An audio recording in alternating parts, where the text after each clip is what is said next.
Magandang araw mga kaibigan.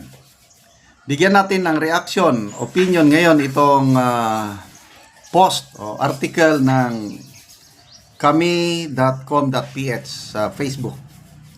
Title: Cheese Escudero nagbabala kay PBBM ukol sa tinagurian niyang mga reckless allies. Mga kakampi na reckless. Paano bang Tagalog ng reckless? Ito.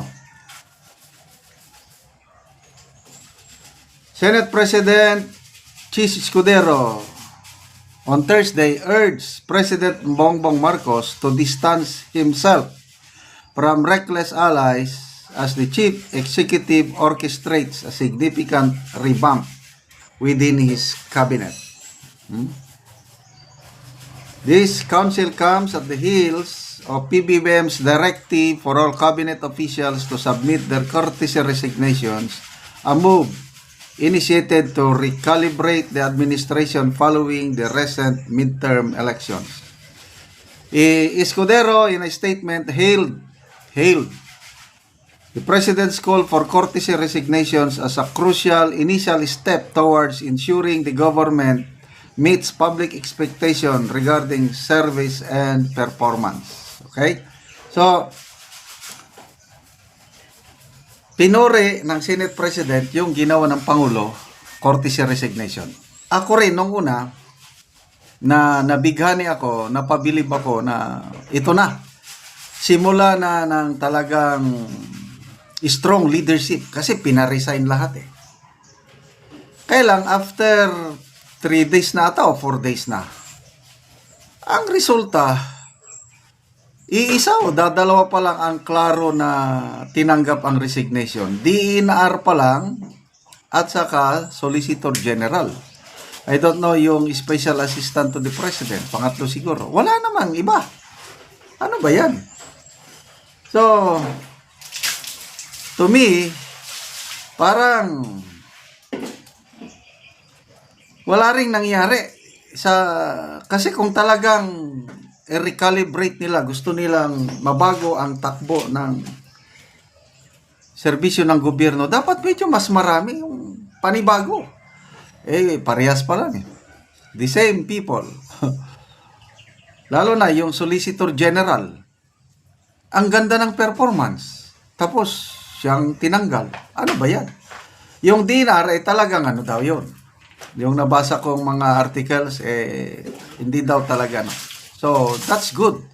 DENR. But there are others na sa tingin ko na dapat palitan, hindi naman pinalitan. Anong silbi ng recalibration? Same. Okay. Yung sinabi naman ni Senate President Escudero na reckless ally. Sino yun? Wala naman siyang binanggit. Ano sa tingin nyo? Sino yung mga nasa gabinete na reckless? Paano ba ay Tagalog ang reckless? Hindi nag-iingat o personal na ano. Recalling yung libro ni Atty. Vic, yung Kingmaker, na noong una, good governance ang gusto ng PBBM admin. Sinasala nila yung mga appointments na dapat ang i-appoint sa gobyerno Marcos Jr. Yung talagang mag-deliver ng goods. Sayang, hindi nasunod yun. Dahil sa pressure, sa dami ng pressure sa presidente na i-appoint mo ito, i-appoint mo ito, i-appoint mo ito. Ayun. Nasunod ang kagustuhan ng mga nagpre-pressure sa presidente. Kaya umalis si Atty. Vic. Hindi niya na makayanan.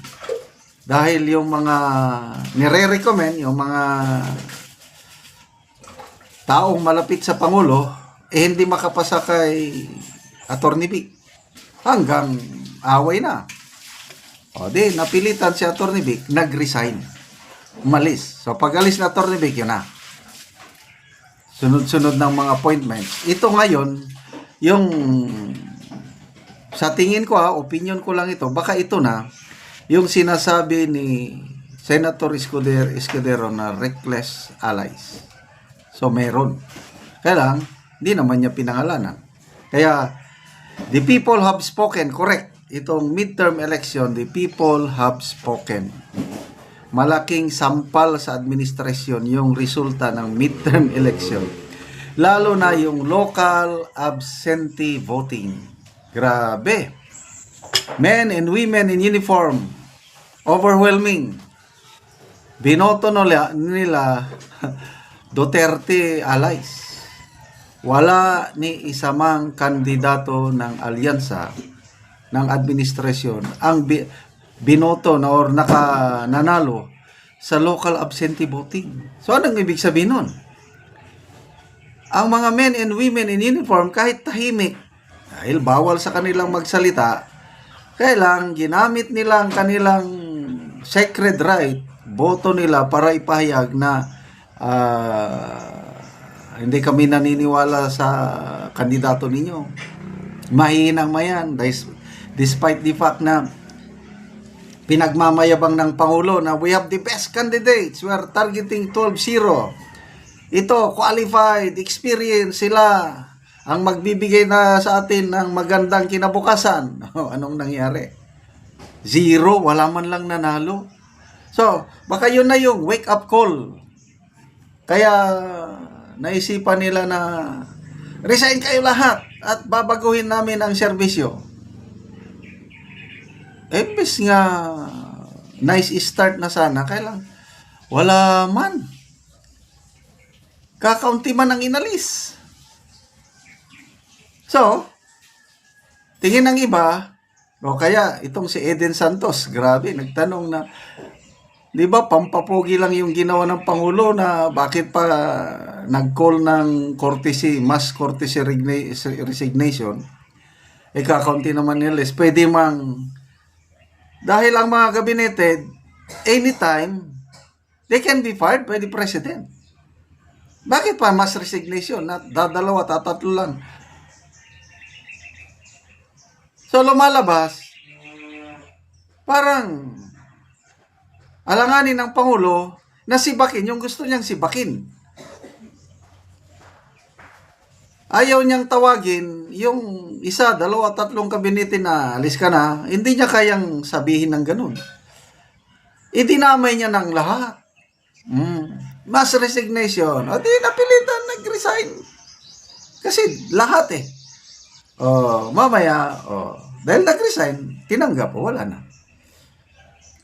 Kaya instead of a sign of strong leadership, lumalabas sa pananaw ko, opinion ko, lalong lumabas yung weak leadership ng Pangulo. Ito yung ginawa niyang ito, mass resignation. So kung sino yung mga reckless allies, I believe nandyan yan, dapat nga mag-ingat ang Pangulo. Kaya sila ang hihila sa Pangulo pababa. Okay mga kaibigan.